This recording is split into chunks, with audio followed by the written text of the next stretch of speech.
Please welcome Ray Valdez, Gartner, Angus Champion de Crespigny, Ernst & Young, Eric Jennings, Filament, Gary Singh, IBM, and Karsten Stucker, RWE Consulting.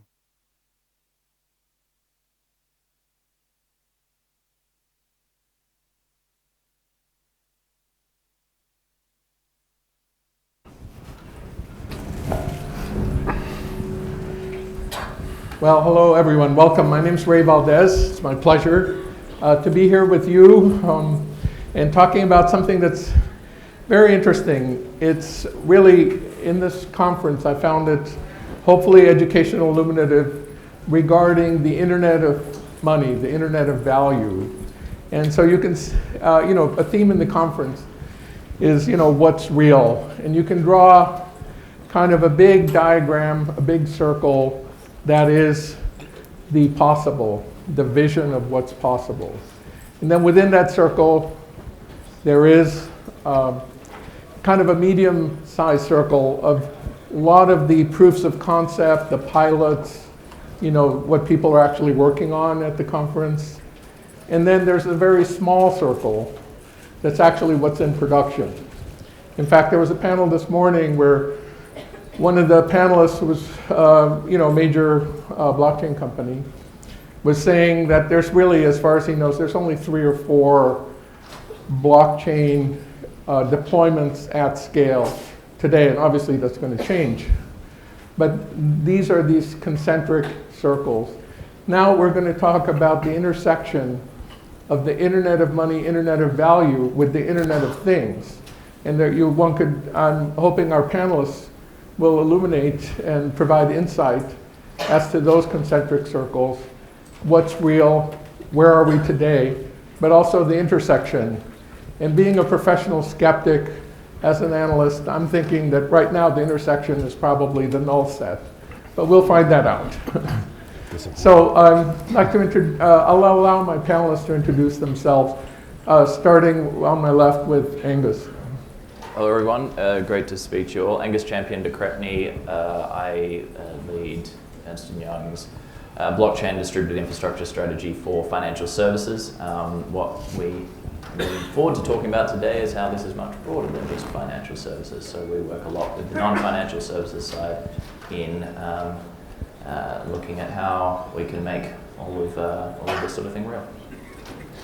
Hi, my name is Eric Jennings. I'm the CEO of a company called Filament, and we are an Internet of Things company focused on exclusively the industrial side, and we do leverage many aspects of decentralized protocols, including the blockchain, peer-to-peer decentralized networking protocols we've developed, and are finding a lot of interesting traction in the industrial side, not because the word blockchain is in the description, but because it solves some serious engineering problems that we were faced with helping some of our customers approach their 21st century connectivity needs.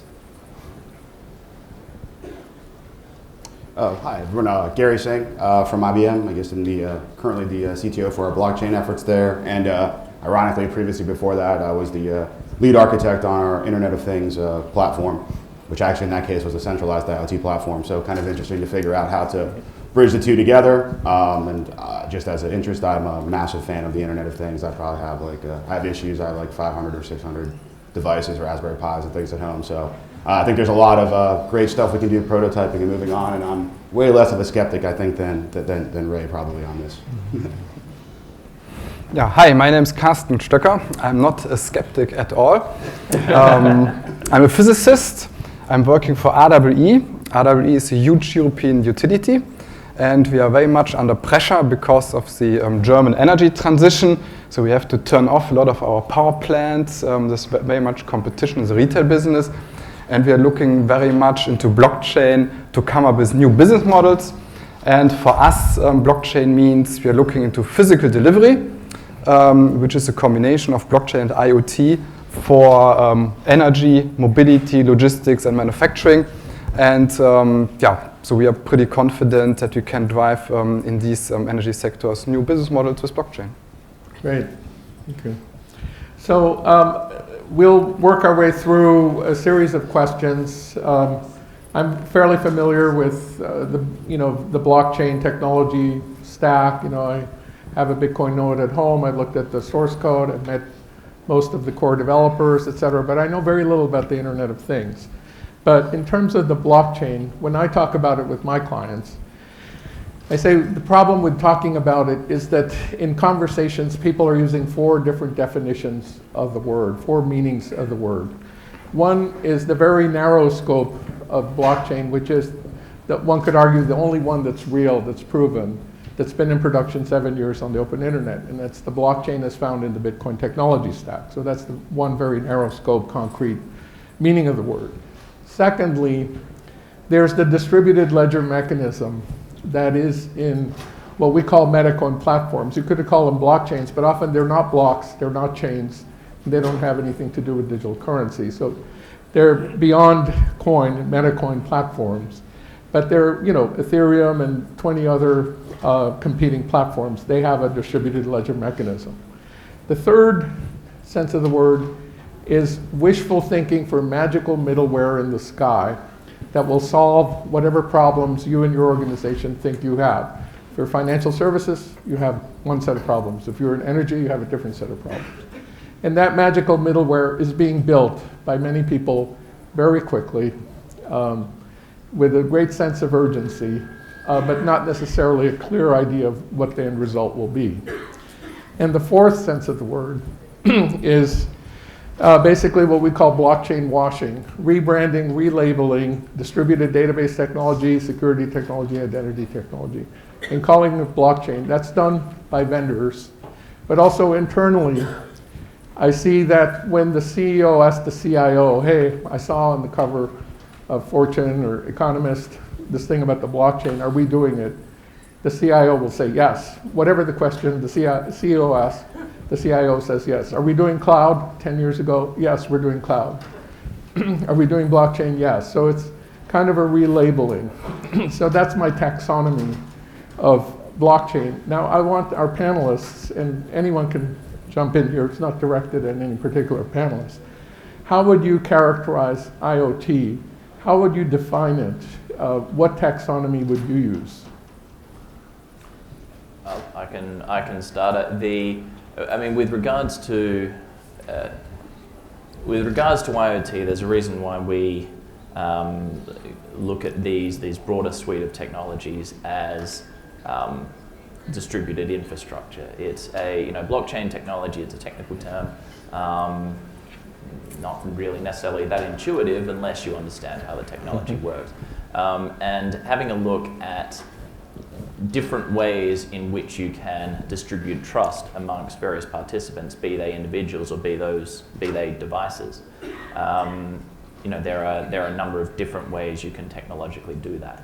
So coming at it from that side, in a world where you can create trust amongst untrusted parties, be they, if they are devices, in doing that, start embedding, say, value transfer into that, where you can make value move as quickly as data, you can start integrating that, right? Sorry to interrupt. So what you're talking about is kind of blockchain, but not IoT specifically. You're talking about distributed trust. That's really something that's associated with blockchain and moving value around. Correct. So we look at the our team looks at the financial implications of that within IoT, how you can start embedding finance within those devices.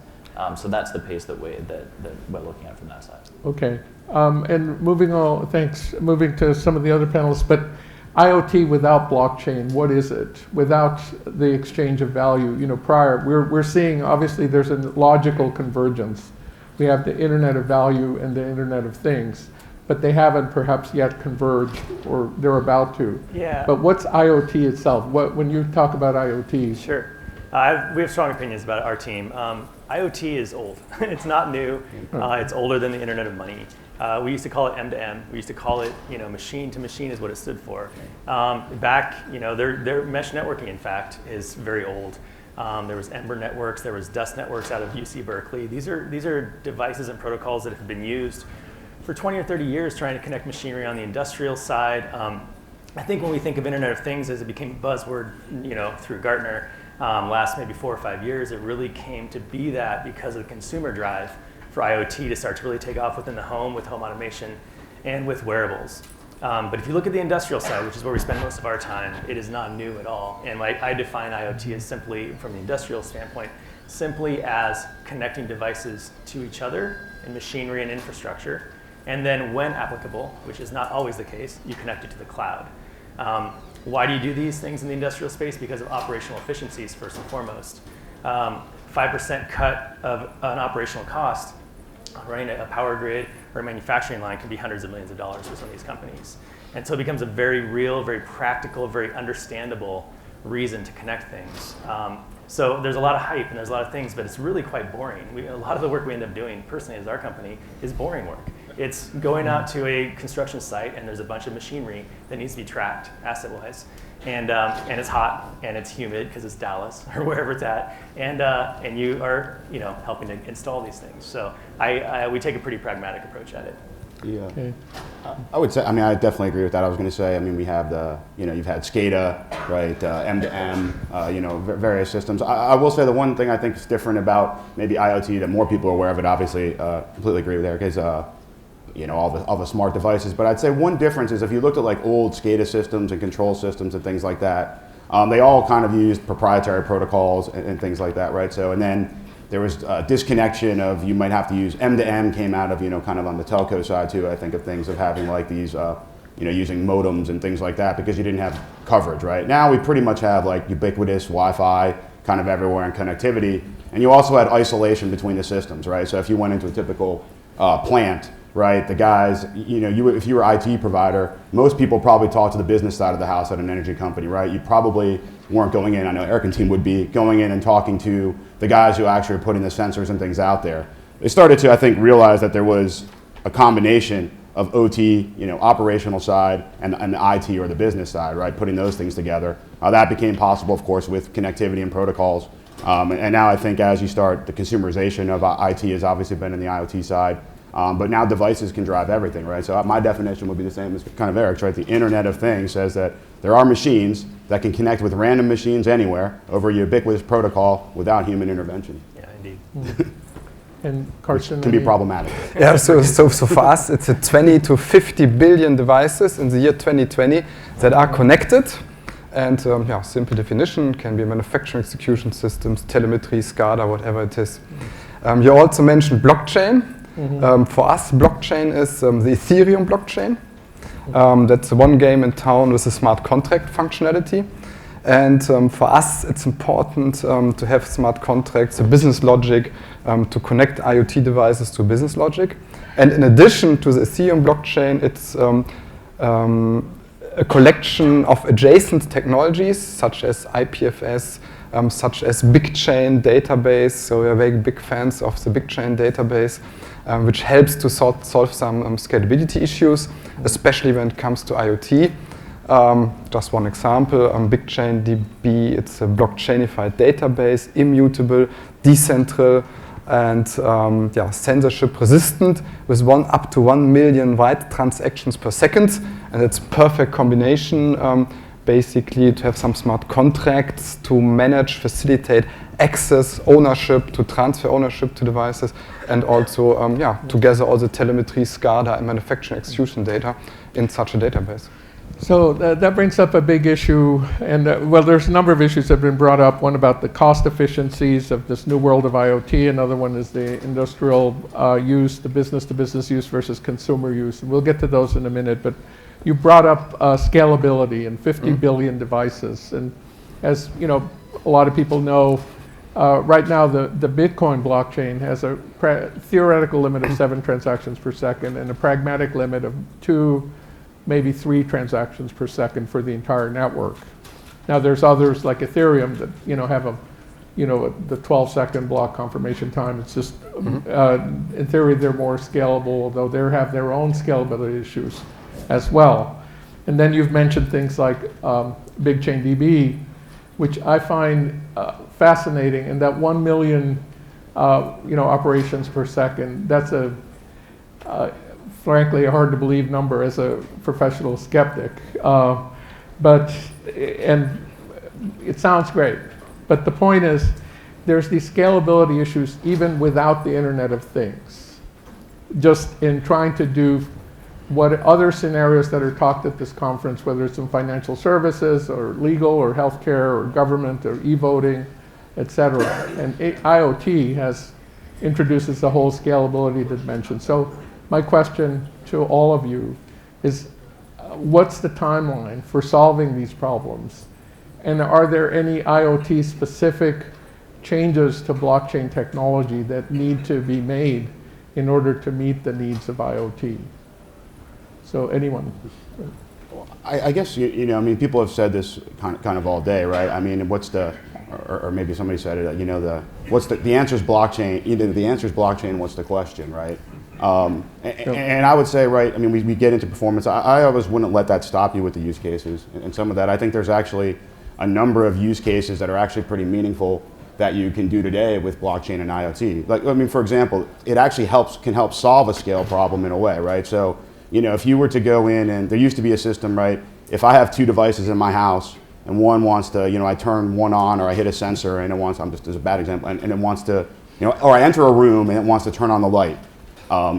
There's some people who used to build that system so that it went through and it went through the internet, right? So the device sensor went through the internet, went through a router to the cloud, and then came back to there, right? Then we get into other things that started doing, you know, the point-to-point between them, right? Meshes and networks like that and Bluetooth, and you have all those protocols there.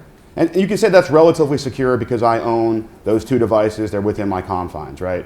So if you say the analog to that is, well, in some cases where only a machine needs to talk to another machine, right, or a relay or have some of its data or to other machines, and it doesn't know about those machines, then, you know, how can we establish sort of trust between that? So the main thing isn't the data flowing between them, but it's the fact that they know what those devices are and the trust between them. And clearly a blockchain is a perfect example, right, of where I can actually create, you know, you've seen things on identity or shared trust or distribute certificates, right?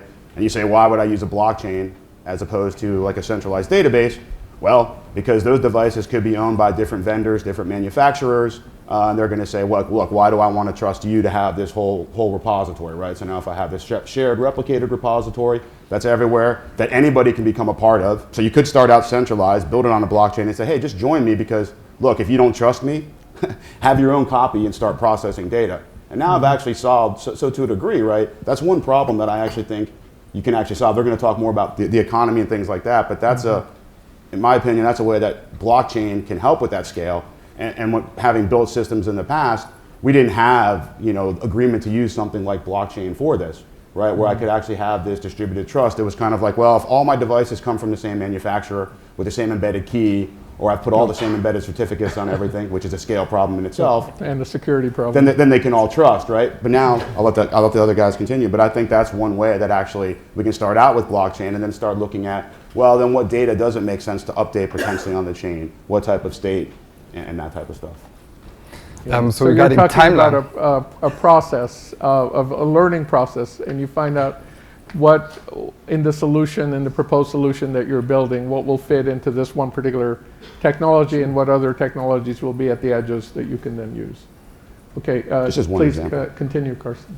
Yeah, regarding timelines, so we have a very simple timeline. So the year 2016 is the year to build MVPs with extreme users. Then step by step more scalability technologies kick in next year to scale the MVPs with early adopters. And our expectation is in the year 2018, there's much more scalability available in terms of the Ethereum blockchains and the adjacent technologies, so that we really can start scaling them in 2018. Mm-hmm. Speaking of scalability, I'm actually more concerned to not have the blockchain involved from a scalability standpoint than to have it. And the reason I say that is because, you know, for those in the room who... actually, could you repeat the first part? Because sure. I don't think you got the mic hit that. Oh, okay, yeah. No. I'm actually more concerned about scalability of IoT without blockchain than I am with blockchain. And the reason I say that is because, you know, for those who remember way back in the day, when I was a little kid, my grandparents used a program called AOL to connect to the internet. And others used one called Prodigy, and there was CompuServe. And these were the ways that many people connected to the internet back then. And my grandparents thought AOL was the internet. Yeah. When there was this grand oasis of decentralized servers talking to each other over various protocols, not just one protocol, a whole dozen of them, a whole smattering. And that was called the internet. I do not want to live in a future of AOLs and Prodigies in the IoT world. I do also fundamentally believe from a business standpoint it is much more valuable to have a decentralized IoT. fundamentally in the ecosystem, it is more valuable. You could argue that the eBays and the Craigslists of the IoT world that will emerge someday are going to be much more valuable as companies, the Googles, the GitHubs, you name it, than where AOL and Prodigy is today. So the blockchain is a small piece of this. The blockchain is not a panacea. It will not solve everything. But it does solve some very key components, specifically how to deal with trust in a trustless environment, is how we use it mostly. And I'm a firm believer that this will we will look back going, I'm sure glad we chose to deal with scalability problems now and solve those as we needed to so that we didn't live in this siloed future. So just to push back a bit on the scalability, you're saying scalability without the blockchain, you're more concerned about it, scalability with. I think I would agree with that for a theoretical magical middleware. But in terms of, you have, for example, and you used the example of the web with CompuServe and AOL, clearly the web won out. It was peer-to-peer decentralized content. I could put up a web server in my living room and plug into the fabric of content, the global fabric of content. I can now put in, I have a Bitcoin node in my living room, plugging into the fabric of the Internet of Money. However, the difference is my node has a copy of the entire ledger, 50 gigabytes. Every node on the network has that.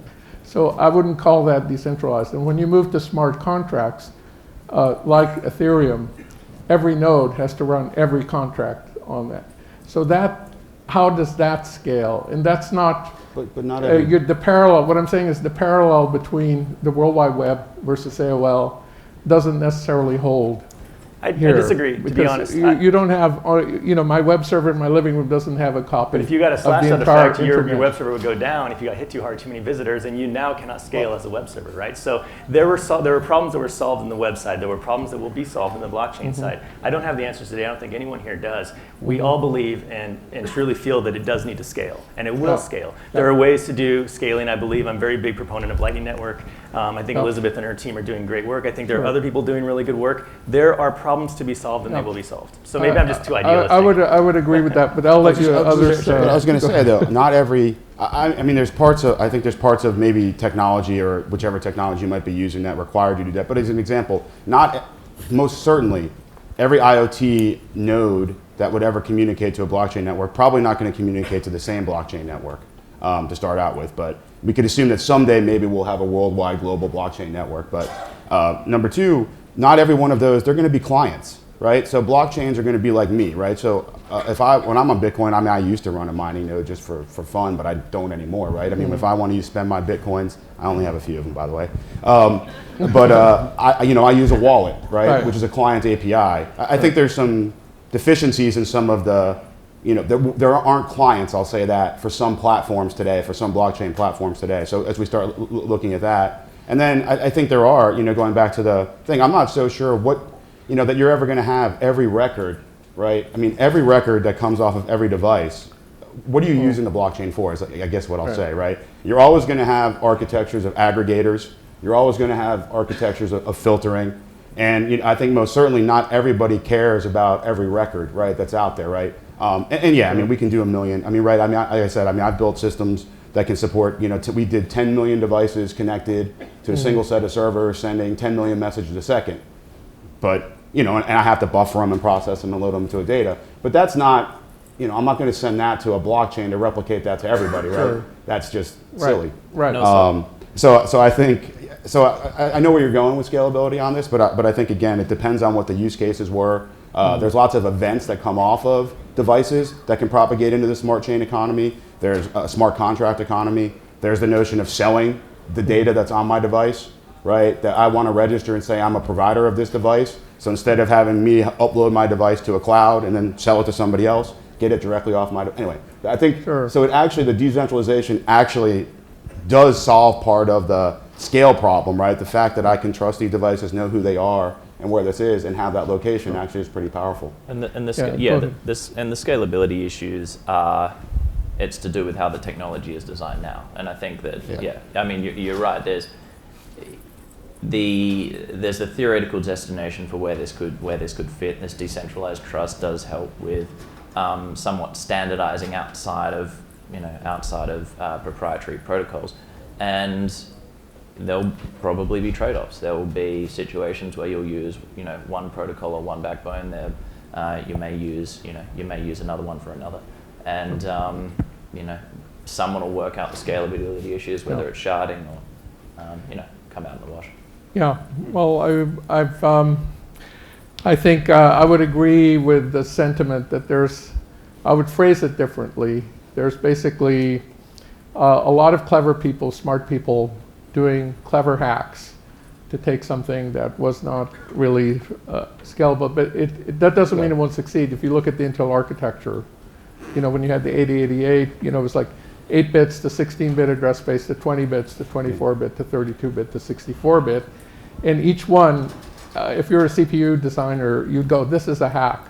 But it worked, and it worked for many orders of magnitude performance increase. So now you have hacks like sidechains, segmented witness, the payment channels, and so on. And there will be others. Sharding is going to be a very complex hack to make, I'm not talking about sharding of data. That's well known, well established. But sharding of code, I think, is going to be some interesting times. But let's talk a little bit more about scalability in the sense that the requirements are more intensive, because not only in the blockchain world, you can throw GPUs, ASICs at a problem. But in the IoT world, you're trying to squeeze down and make the devices as lightweight as possible. So not only do you have this escalating requirement for smart contracts, for identity, for trust, but you're trying to cram it into a small footprint. How do you deal with that part of it? Anyone? So from our perspective, when we look in our use cases, so we basically will apply lean light clients on the IoT devices. And so we think about the machine-to-machine economy, where we have millions, billions of devices. So we expect that we have some high-performance nodes in the future that do all the processing on the chain.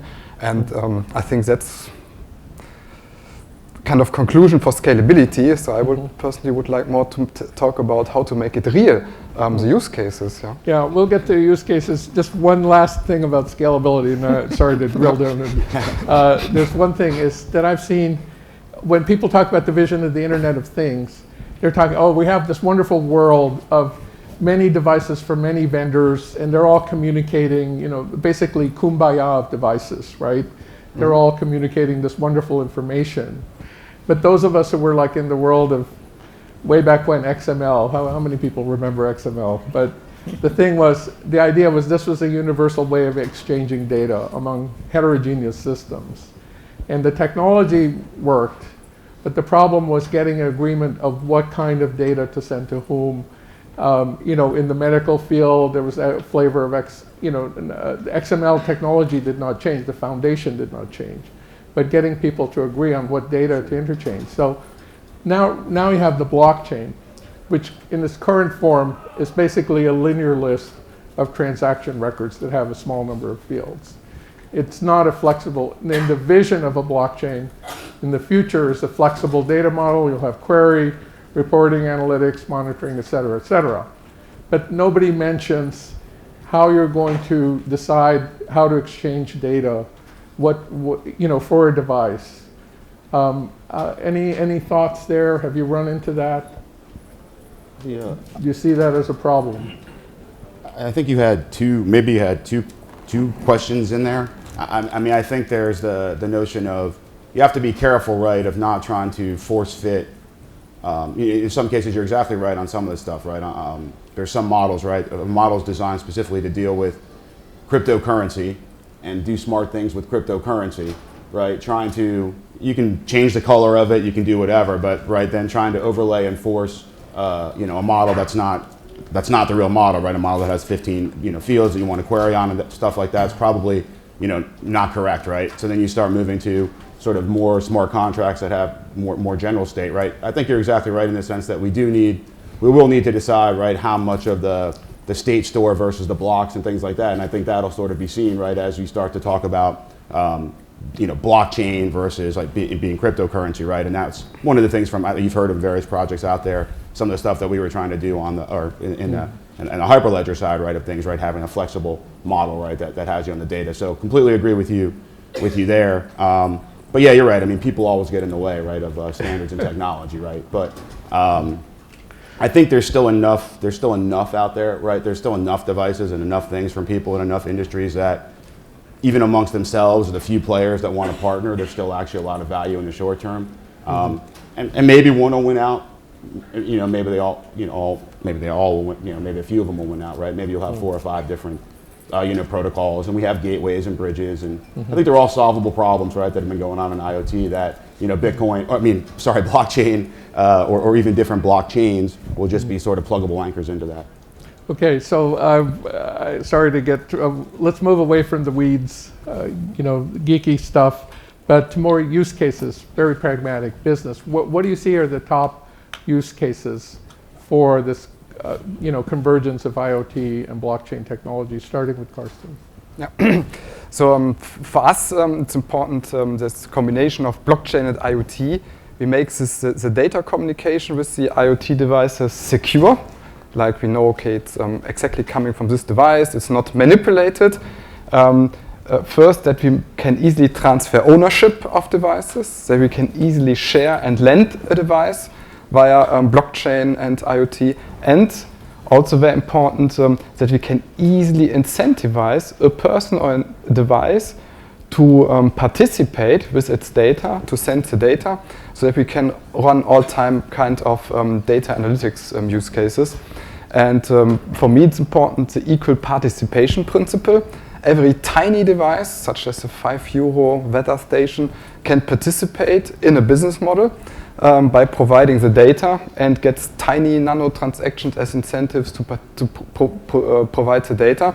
And we as a utility can kind of crowdsource all the weather stations and run our analytics models to improve forecasting, for example, of photovoltaic.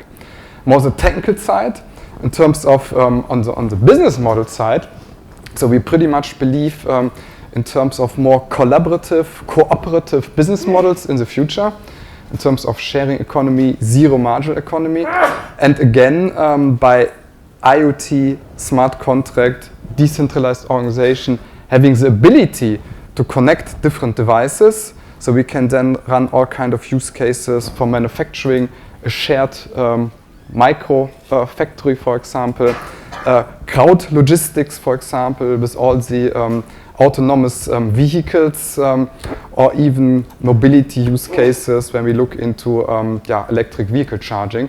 So completely new business models, and most of the times from a monetization business model perspective, it's all kind of turned upside down, yeah? Whether it's data privacy, it's access to the devices, all kind of stuff, and that's the kind of use case we're looking into from a top-down perspective.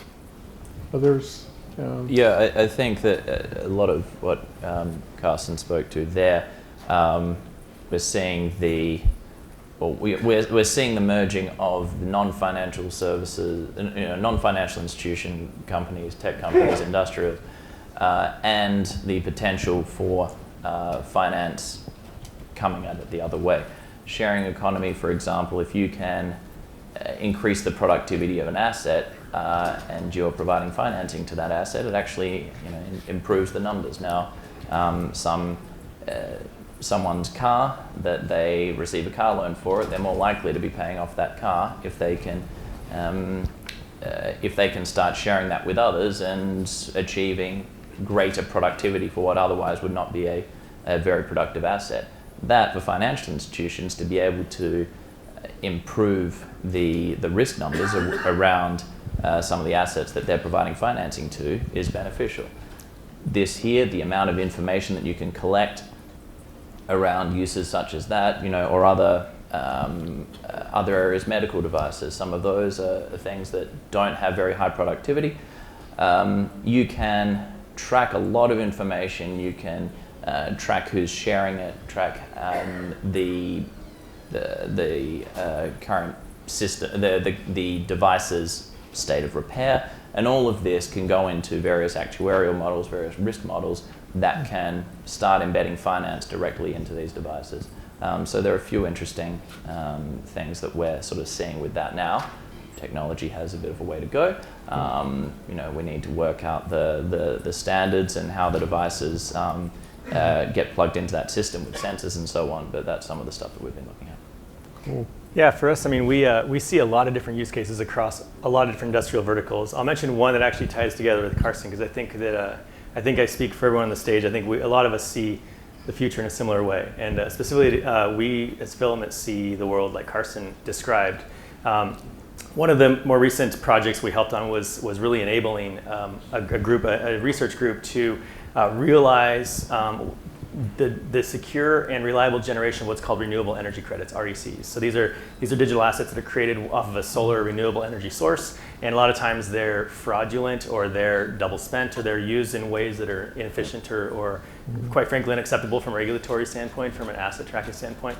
And so we've worked with them, the IDEO Collab Futures team, I believe it's called, in San Francisco, working with the NASDAQ Link platform, and then with Filament Taps to our device to literally track kilowatt hours coming off a solar panel, tracking the actual kilowatt hours generated on that solar panel itself. Right, here we are at the real world now. And when you do that at that point, and you have a secure element in your hardware like Filament does, we can digitally sign that device, the actual asset rather. We sign it. It is now a unique entity in the digital space, and that can then be put on a marketplace like Link or any other marketplace and traded. And it is not double spendable. It is now unique. It is verifiable. Where that ends up in the blockchain, Link's blockchain is not the Bitcoin blockchain, perhaps. Maybe it is. It is not. Right? Do we care? In some situations, you will care. The value is that now we've gotten rid of all these problems we used to have with renewable energy credit generation, which is fraud, which is double spending, which is just a mess. And it goes back to Carson's point that this now opens it up to anyone who wants to put solar panels on their home can now be a participant, or even better way to look at it, their solar panels can be participants in a marketplace. And that's how we believe it should be. And this is where we're going back to the decentralization piece. There is more value when you have a million different people deploying their renewable energy credits rather than 5 major solar grid companies trying to vie for oligopoly. So I have a metaphor I would like to share. So the metaphor is when we look into charging of electric vehicles. So in this single moment of a charging transaction, so we have a utility providing the energy, a car that's basically built by the automotive industry, and in a single moment of the charging transaction, 3 industries are converging. That's the energy industry, utility industry, and the payment industry. Sure. And I think this is very powerful because now we share cars, we share charging poles, we use a public blockchain, for example, and who will make money in the future? One conclusion for us is for sure, it will probably not be banks, because banks don't have an IoT strategy, most of the banks, and for that reason, the businesses, the tangible businesses with real assets in the field, with real customers, with having access to assets and customers, in a much better position to monetize these kinds of business models in the future, instead of the banks that don't have even an IoT strategy. And that's that example there is that a finance opportunity? Is that a power and utilities opportunity? Yep. It's we don't know. It's very much sort of cross sector, and it's a lot of financial institutions joining together, but a lot of financial institutions should be joining with energy companies, should be joining with technology companies to sort of develop this, because to your point, if you can now with this technology, if you can digitize it, you can securitize it for banks. If you can get something into the digital world provably, that's something that now you can trade, you can turn something into, and that's got a lot of impacts across across all those ecosystems. There's also a bunch of places I think where it's related to those as well, right? That are just, we've talked about some of these use cases, but where there's a disconnect, right? Where people don't actually know that there actually was, you can call it IoT tracking, asset tracking, RFID scanning. That these things can become, people can say whatever you want to say, Oracle, an event that's propagated in, but that can actually work to shorten some of these processes, right? I mean, we've seen use cases talking about, trade finance, trade logistics, right? Where things are being tracked, right? And where actual money transfer can't happen until somebody actually manually inspects something, right? As an example, right? So these are times where, it adds value to the financial institutions and people who are in there, but or to other, they're parties in this, but they don't even know there was a previous part, right? Because they were disconnected from that. So there's billions of dollars actually, capital actually lost in those use cases. Sure. Yeah, I think I would agree. I mean, I've been kind of skeptic and critical, but I mean, over the long term, I'm bullish on what Gartner calls the programmable economy. In fact, I registered that domain name 2 years ago. I'm Not a waiting skeptic for at the all. right time to see real stuff happening. I can put it on that site. But one question is, in the Bitcoin world, and I know we're running out of time, so in the Bitcoin, in the blockchain world, there's consumer headlines, consumer use of Bitcoin, the currency, but the reality is, interbank stuff, business to business stuff. Now in the IoT world, you see stuff around wearables, you see, but what's your, how do you see the proportion of consumer-oriented IoT versus more business-oriented, business-to-business IoT? One research report we saw said that the industrial IoT is 2.2 times bigger than the entire consumer IoT in grossable revenue, basically, or opportunity. And that included wearables and home automation. So one research report, one data point, but a very powerful one.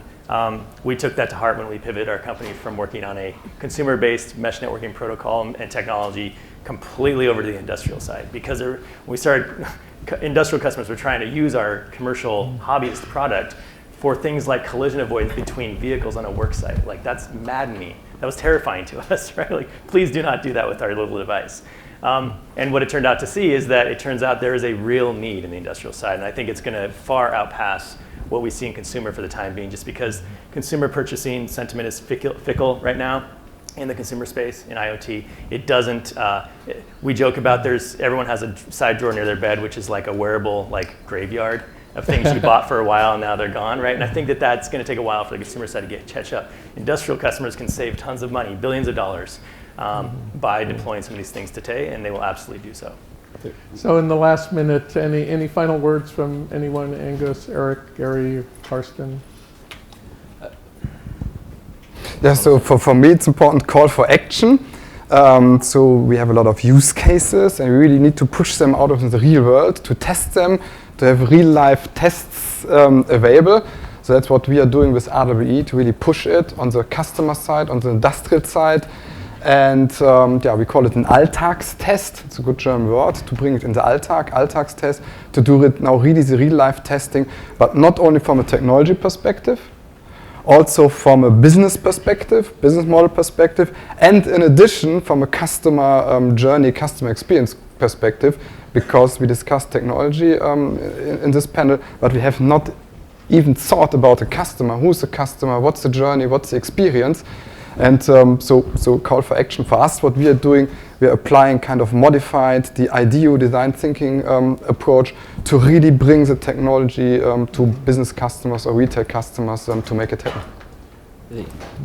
I would agree. I mean, I would say on the same side, right? Don't be, I guess my first words of warning, don't be scared not to try something, right? And I think IoT is, even though I would agree that there's a lot more money, pure IoT on the industrial side, right? I think there are a lot of applicable use cases that sometimes don't get counted, right, for especially things like medical and medical care and home care and things like that. I mean, we have FDA problems with certification of devices, but you could start to get this, and you do have to have that level of trust. I think we're trying to do similar things, right? Experimenting with different technologies, allowing people to see some of the value in these use cases, quickly come out and prototype, right? Ideas, right? Get devices connected, find real things working. I mean, it's pretty easy today to simulate a use case that has a device, right? Go buy a $5 Raspberry Pi, or I think the $10 ones have, or $20 ones have Wi-Fi. Buy that, hook up, pick up some software, connect it up to a blockchain, start sending data, start thinking about the sharing of that information, and you can quickly prove out concepts, right? With a low barrier to entry, right? And actually start seeing how things work. So that, to me, that's sort of the call to action, and you can think of how it might apply to you. Because there are sensors and devices coming in every use case. Great. Well, we'll have to leave it at that. Thank you so much to our panel. I'm sorry, we ran out of time. Thank you.